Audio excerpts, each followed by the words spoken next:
KRYA itu aku sebenarnya trading KYRA itu dari bawah sih gitu, dari ratusan itu trading KRYA.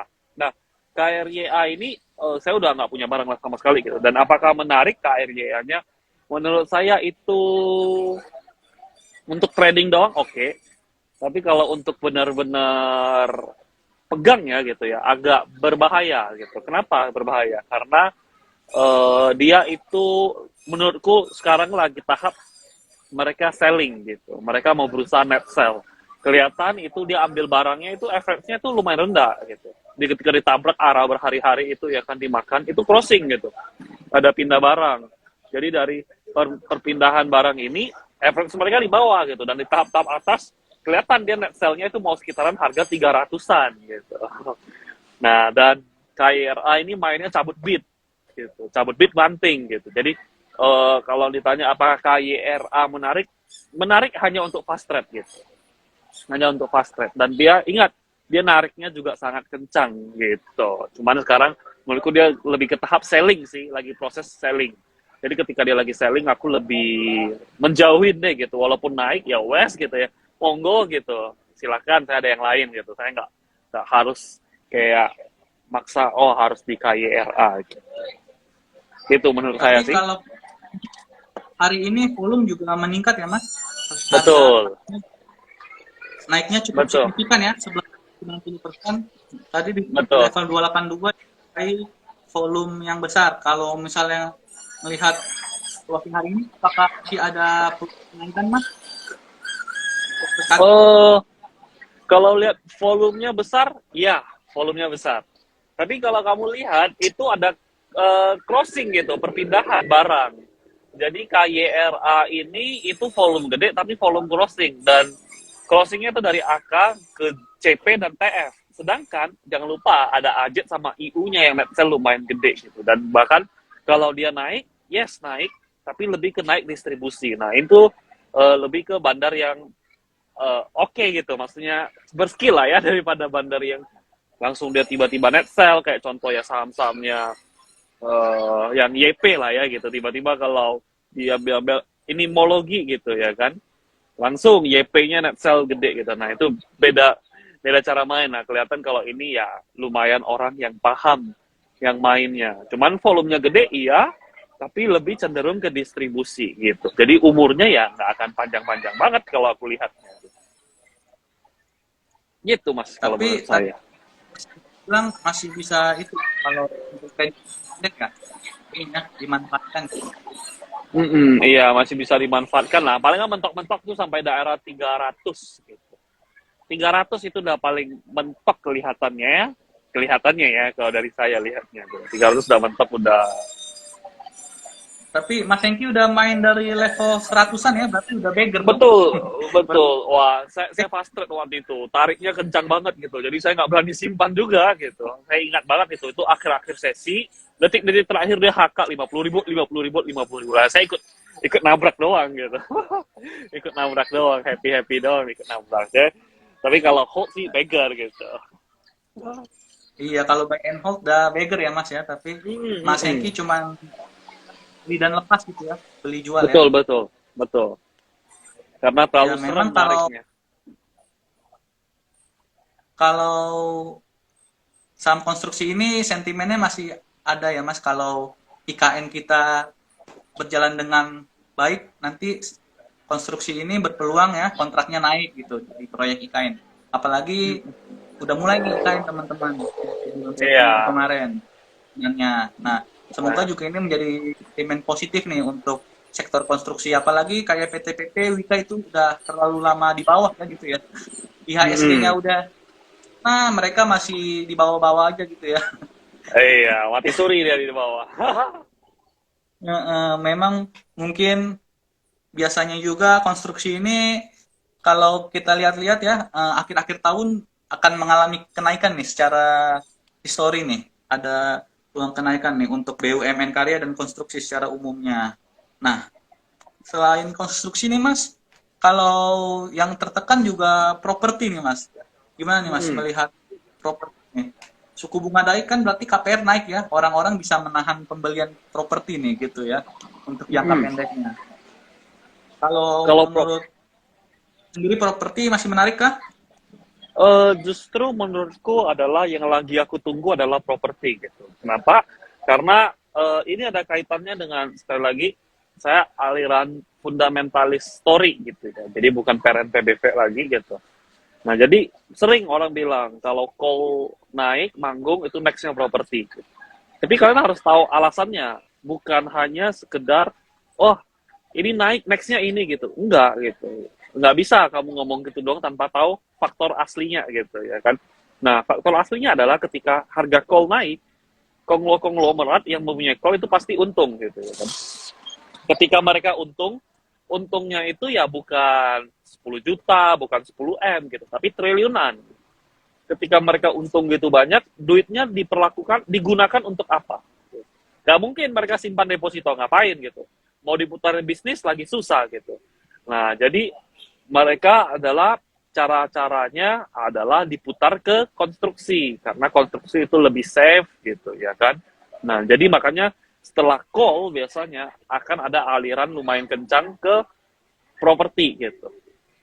Nah, jadi menurut saya kalau untuk sektor properti akan jadi next manggungnya. Cuman kapannya itu mungkin nggak secepat ini, mungkin tahun depan gitu. Karena tunggu inflasi segala macam, nah harganya lebih murah gitu. Jadi makanya inflow-nya akan ke sana gitu. Cuman properti itu wajib banget dipantau. Jangan sampai lepas gitu. Dan pertama konstruksi waktu itu sempat ya, Sumarekon, BSD, Citra gitu. Itu sempat inflow lumayan besar gitu. Besar banget inflow-nya. Cuman tiba-tiba ketika pengumuman suku bunga kita naik gitu kan langsung menjadi outflow. Cuman terlepas dari itu mulai ada ciri-ciri gitu. Udah mulai ada gairahnya ke sana. Ya APLN sama mau MDLN juga lumayan atraksi ya gitu ya. Jadi dari sana menurut saya properti ini lagi baru panasin mesin doang nih gitu. Akan manggung tapi belum gitu cepat. Mungkin tahun depan. Hopefully sih tahun depan ya gitu. Jangan sekarang dulu. Jadi kalau sekarang manggung malah berbahaya gitu. Karena kalau sekarang kamu manggung, yang lain drop gitu, properti nggak mungkin naik sendiri gitu. Gitu. Oke, berarti kalau untuk investor bagus nih ya Mas, sekarang untuk akumulasi ya, nyicil-nyicil Bagus. gitu ya, karena Bagus. memang ya Mas Hengki nih tahun depan berpotensi game on nih Heeh, untuk jalan lagi nih betul. Iya. ini Dan nih. kalau Nah, berbicara lihat mengenai sih, properti, kalau kamu berbicara mengenai pembangunan waskita dan segala macam gitu. Nah, ingat, ya emang betul sih cara ngebangunnya ya konstruksi-konstruksi itu dipakai untuk membangun. Tapi kan ketika kita pindah ke Kalimantan sana, itu banyak yang properti-properti daerah sana ya akan jaya gitu. Akan mendapatkan pendapatan double dan triple karena ketika mereka lahannya udah beli lama di sana gitu ya kan akan meningkat pendapatannya. Berbeda dengan Jakarta. Jakarta ya tanahnya naiknya berapa sih? Gitu. Paling kan naiknya bisa naik 1 kali lipat, beggar aja udah bagus banget gitu loh. Maksudnya dalam konteks Jakarta ya, bukan yang BSD yang baru buka gitu. Nah, jadi dari sana ya akan alih isunya ke sana. Cuman para lagi fokus sekarang ke konstruksinya, ke IKN-nya gitu. Jadi menurut saya setelah IKN kali ya, gitu, setelah IKN. Karena jeleknya saham kita, jeleknya bursa kita adalah pemain besar, big money kita itu nggak banyak gitu. Jadi ketika satu sektor lagi hot, semua ke sana, yang lain mati gitu. Gitu menurut saya, Mas. oke. Nah, IKN kan kalau ngomong-ngomong IKN kan memang bener ya konstruksi itu yang diutamain ya akan kedatangan kontrak baru. Tapi kan butuh rumah ya seperti ASN gitu ya. Nah, Iya, nanti cocok mologinya lagi yang memiliki land bank besar di Kalimantan gitu, seperti BSD betul, itu betul. bisa salesnya naik dan bisa berpengaruh ke kinerja dan harga sahamnya bisa naik. Jadi memang Hmm. ini properti dan konstruksi kalau naik juga deket-deketan ya Mas waktunya seperti itu.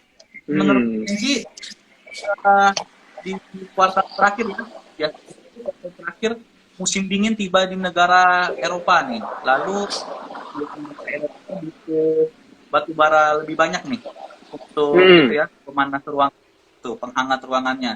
Nah, kalau kita lihat harga batu bara kan akhir-akhir ini koreksi ya dari 450 sekarang di Iya, $4 per ton. Nah, harga sahamnya juga koreksi-koreksi nih Mas, walaupun oh, masih tipis-tipis gitu nih Mas. Ngelihat iya. sektor komoditas batubara nih. Apalagi saham sejuta umat ya, Bumi, Mas. Gimana? Heeh, 2 hari belakang naiknya lumayan ya, seperti itu. betul. Oh, gimana ya efeknya ya? Saya coba lihat ya saham-saham call. Tapi Saham-saham Bumi call, gap ya. iya. Bumi ya, Bumi besok kencang lagi tuh karena ada isu ya ada keluar PM HETD-nya terkait Salim gitu masuk ya kan, udah resmi dari Buminya. Cuman rasanya aneh ya, agak mengganjel bagiku. Kenapa mengganjel? Karena itu kan dokumen private ya gitu ya. Kenapa udah dikeluarin aja gitu? Gitu. Jadi menurutku saya untuk Bumi ya jadi jadi wait and see sih gitu untuk Bumi gitu. Agak malah bagiku lumayan bahaya untuk Bumi. Karena volume transaksinya itu kelihatan tuh di create doang. Gitu. Apakah create kayak gini mau jual ke MSCI yang ya sejenis kayak gitu. Jadi untuk Bumi mungkin fast track lah ya, literally harus fast track kalau menurutku. Gitu. Hmm. Kalau misalnya seperti Adro gimana, Mas? Kan kalau tadi Wah, Mas Adro. Uh, Mas Kiki bilang Bumi wait and see dulu ya, gitu ya. uh, Oh, Adro, but very good gitu karena dia all time high. Sayangnya dia oke. candle jarum di atas ya. Jarum di atas dia. Jarum di atas. Jadi Berarti ini ada kan jangka pendeknya itu ya, Mas. Ada akan koreksi koreksi dulu ya. kali ya. Betul, betul. Nah, yang menarik bagiku adalah kalau mau call ya, itu mahal nih, sama mahal nih ITMG. ITMG, dia belum break, tapi dikit lagi break dan koreksinya itu very healthy ya, low volume gitu. Nah, ITMG juga aku liatin nih, break nggak nih. Kalau break boleh lah disikat gitu ya kan. Sedikit lagi itu dia break all Oke. time high. ITMG juga masih uptrend ya, Mas. Masih higher low ya. Iya, Masih terjadi. iya. Ini masih dalam fase uptrendnya seperti itu. Dan Mm-mm. memang selain ITMG itu saham batubara yang harganya mahal juga Beyan ya, Mas, Beyan. Oh Tapi iya, memang ini terlalu mahal itu. 67.000, lebih mahal dari ITMG nih. Iya, dan nggak ada likuiditas sayangnya. Oh iya, bener. Dia juga Mm-mm. kurang liquid ya. Mungkin memang Iya, hari ini juga batubara yang naik signifikan itu SMMT tuh, Mas. Volume juga bagus. betul, betul, betul. SMMT, SMMT menarik sih. Kalau saya personally lebih suka SMMT sebenarnya. Tinggal dia ngebreak 800 berapa deh? 800 menurutku ya. Dia kalau break 890 itu seksi, very seksi. 890 ngebreak. Dia gagal membentuk lower low juga kan. Dan sebenarnya hari ini udah konfirmasi ngebreak gitu. Kalau koreksi ke 800 bagus, kalau enggak ya 890 ngebreak ya boleh sikat di sana. Ya, Mas ya. Ini SMMT menarik ya. Nampaknya memang Hmm, ada potensi kembali ya. Menguat ke iya, 1039 terdekatnya masih kuat nih, Mas. Kalau saya lihat juga iya sih betul. SMMT sebelum 1000 ya, hari 1000 ini. nyampe kali ya. Ya, ada potensi, Mas. Oke, Mas, tadi kan kita udah Iya. ngomongin banyak saham nih. Nih, Mas Hengki, boleh nggak nih ngasih kisi-kisi ke kita? Gimana sih eh, cara screeningnya Mas Hengki gitu? Saham pilihannya kan ada 700 saham nih yang melantai di bursa Heeh. efek nih. Kurang kan nggak mungkin kan memperhatikan semua sahamnya gerak gitu. Lalu gimana nih, Mas? Cara mencari saham yang baik nih. Men-screeningnya gimana nih, Mas? Kalau aku sih cari saham di running trade aja gitu.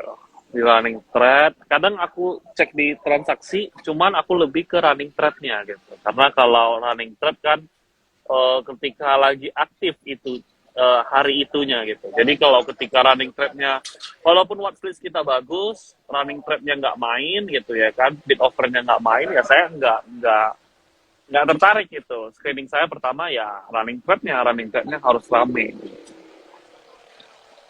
Jadi kalau Berarti screening menurutku biasa orang tahu lah ya gitu, TA lah, ada bandarmologi lah. Cuman kalau saya screeningnya itu lain. Saya screeningnya itu bandarmologinya gitu.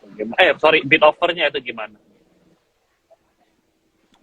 berarti Mas misalnya nih suatu saham setelah Mas Engki screening itu belum ada tanda-tanda kenaikan nih. Akan tetapi pas hari perdagangannya ini tiba-tiba ramai di run Fed, volumenya bagus, teknikalnya bagus. Itu Engki bisa ya langsung masuk hari itu juga walaupun mungkin Betul, tidak ada nama Mas Hengki gitu. Tidak ada di list stock betul, picknya Mas Hengki. betul. Justru kayak gitu lebih sering gitu. Watchlist-nya apa gitu, yang masuk apa. Ya penting kan rame ketika itu. Kalau dan kuncinya satu, paham bid offer, udah sikat aja gitu. Dan itu jauh lebih menguntungkan gitu. Kalau swing sekarang agak susah sih. Iya, karena juga IHSG-nya sudah tinggi ya Mas. Dan juga Iya, rawan koreksi. Jadi kalau buy and hold itu lebih beresiko ya Mas. Lebih potensinya iya, bisa mengambil cuan itu trading jangka pendek seperti itu. Scalper ya Mas. betul. Pet. Iya, iya betul. Oke. Kecuali sahamnya itu ada aksi korporasi. Nah, itu baru menurutku oke gitu. Menarik kalau ada aksi korporasi. Berarti tadi Mas Hengki walaupun sahamnya tidak ada di stock pick ya, ada di watchlist, kalau dia tiba-tiba rame bisa saja ya. Iya, Ya. Nah, iya sangat walaupun ibaratnya memungkinkan. nih kita lihat nih gitu ya. Oh, ya kita kan Ibaratnya adaptasi ke emiten market ya. adaptasi ya. Karena memang kalau kita jadi trader harus bisa memanfaatkan situasi nih teman-teman. Walaupun tidak ada di Iya. stock pick kita, kita bisa beli pada hari itu gitu untuk ngambil cuan-cuan tipis. Oke Mas Hmm. Hengki, ini kurang lebih udah 1 jam nih Mas Hengki. Juga nih Oh iya teman-teman banyak benar. yang nanya nih. Kalau Oh. kita lanjut bisa sampai jam 12 nih. Karena ngomongin Ah, market nggak ya, selalu ada iya, aja hal menarik.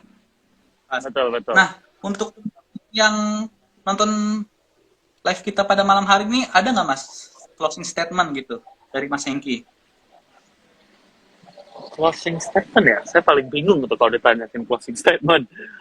Kalau closing statement ya, oke, mungkin simpelnya adalah ya trade what you see gitu, not what you think. Jadi ya tetap eh orang ngomong semakin banyak orang ngomong jelek itu semakin bagus gitu. Kalau kamu ngerti flow gitu, orang ketika ngomong jelek tapi ada flow justru yang in kencang gitu, wah itu banget gitu. Itu momen yang kamu nggak boleh miss gitu. Kamu harus ambil barang-barang seperti itu. Dan terlepas orang ngomong apapun gitu, tapi jangan langsung konyol-konyol masuk gitu ya, tapi tetap harus lihat gitu. Jadi ketika semua orang ngomong itu bagus, kamu harus hati-hati gitu. Karena ketika semua orang ngomongin itu bagus, artinya semua orang itu beli. Ketika semua orang beli, pertanyaannya siapa yang jualan gitu. Kalau sebagus itu apakah kamu mau jual? I don't think so gitu.